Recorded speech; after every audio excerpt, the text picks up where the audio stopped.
మనం reels open చేస్తే ఏం చూస్తాం? ఎల్డిఎల్ 100 లోపు ఉండాలి, హెచ్డిఎల్ 40 కన్నా ఎక్కువ ఉండాలి, ట్రైగ్లిజరైడ్స్ 150 కన్నా తక్కువ ఉండాలి.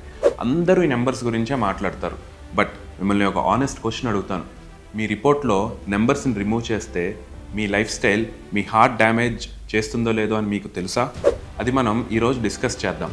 No tension, no fear, just clarity. Cholesterol అంటే actually 3 signals. LDL atherogenic particle, triglycerides excessive energy marker, HDL is a protective marker. కానీ పాయింట్ ఏంటంటే ఈ వాల్యూస్ ఐసోలేటెడ్గా చేంజ్ అవ్వు. లైఫ్ స్టైల్ డిస్టర్బ్ అవుతే ఈ యూజువల్ ప్యాటర్న్ డిస్టర్బ్ అవుతుంది. So instead of memorising 100, 150, 40, remember this. When there is an imbalance in the metabolism, lipid pattern changes. That's it. Overweight plus physical inactivity ఉన్న పేషెంట్స్లో కామన్గా మనం ఈ ప్యాటర్న్ని చూస్తాం. అదేంటంటే ఎల్డిఎల్ పెరగటం, ట్రైగ్లిజరైడ్స్ పెరగటం, హెచ్డిఎల్ తగ్గటం. ఎందుకు? సింపుల్. బాడీకి క్యాలరీస్ ఎక్కువగా వస్తున్నాయి, కానీ ఆ క్యాలరీస్ బర్న్ అవ్వట్లేదు. ఎక్సెసివ్ ఎనర్జీ స్టోర్ అవ్వాలి. ఈ స్టోరేజ్ పెరిగితే ట్రైగ్లిజరైడ్స్ పెరుగుతాయి. క్రానిక్ లో గ్రేడ్ ఇన్ఫర్మేషన్ స్టార్ట్ అవుతుంది. దానివల్ల ఎల్డిఎల్ పార్టికల్స్ కూడా ఇంక్రీజ్ అవుతాయి. మూమెంట్ తగ్గుతుంది, దానివల్ల హెచ్డిఎల్ తగ్గుతుంది. సో ఒబెసిటీ అంటే జస్ట్ బాడీ షేప్ కాదు, it's a metabolic stress. Even 7 to 10% weight loss అయిన పేషెంట్స్లో ట్రైగ్లిజరైడ్స్ ఫస్ట్ ఇంప్రూవ్ అవటం మనం చూస్తాం. సో దీన్ని బట్టి మనకి ఏమర్థం అవుతుంది? లైఫ్ స్టైల్ డైరెక్ట్గా మన మెటబాలిజంని ఇన్ఫ్లుయెన్స్ చేస్తుంది అని. కొన్నిసార్లు రిపోర్ట్స్లో ఎల్డిఎల్ మోడరేట్గా ఉంటుంది, కానీ ట్రైగ్లిజరైడ్స్ 350, 400, 500. అప్పుడు నేను ఫస్ట్ అడిగే క్వశ్చన్ ఏంటంటే, మీకేమన్నా ఆల్కహాల్ అలవాటు ఉందా అని. ఎందుకు? ఆల్కహాల్ జనరల్గా లివర్ని ట్రైగ్లిజరైడ్ ప్రొడక్షన్ వైపు పుష్ చేస్తుంది.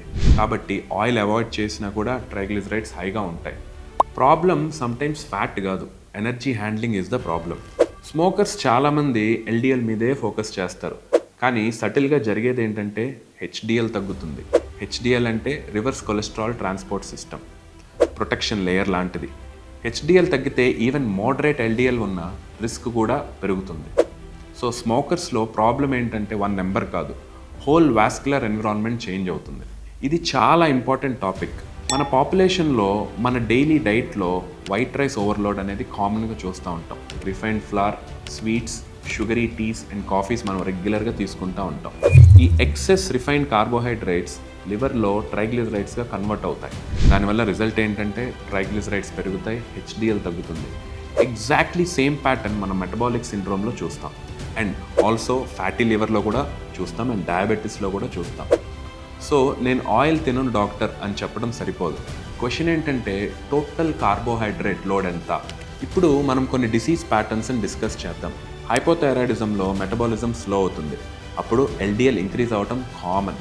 నెఫ్రాటిక్ సిండ్రోమ్లో కూడా ఎల్డిఎల్ హైగా ఉంటుంది. ఇన్సులిన్ రెసిస్టెన్స్ ఉన్న కండిషన్స్ అంటే metabolic syndrome, diabetes, fatty liver, కామన్గా ఈ డిసీజెస్లో మనం ఒక ప్యాటర్న్ అబ్జర్వ్ చేస్తాం. అదేంటంటే ట్రైగ్లిజరైడ్స్ పెరగటం, హెచ్డిఎల్ తగ్గటం. సో డిసీజెస్ లిస్ట్ మెమరైజ్ చేయాల్సిన అవసరం లేదు, మెకానిజం అర్థం చేసుకుంటే సరిపోతుంది. Cholesterol report is not a mark sheet, it is a metabolic mirror of your sleep pattern, your diet, your activity, your stress levels and insulin resistance. Only LDL number correct చేయటం medicine కాదు, life style correct చేయడం is the real prevention. Medication important, అందులో doubt లేదు, but pattern correct చేయకపోతే మళ్ళీ numbers change అవుతూనే ఉంటాయి. Next time report చూస్తే ఫియర్ లేకుండా ఒక క్వశ్చన్ అడగండి. What pattern am I seeing? What is my body trying to say? Because prevention అంటే నెంబర్స్ని మెమరైజ్ చేసుకోవటం కాదు, మెటబాలిజంని అర్థం చేసుకోవటం. If this made things simple for you, share it with someone who is scared of their cholesterol report. Clarity reduces fear. See you in the next discussion. Thank you.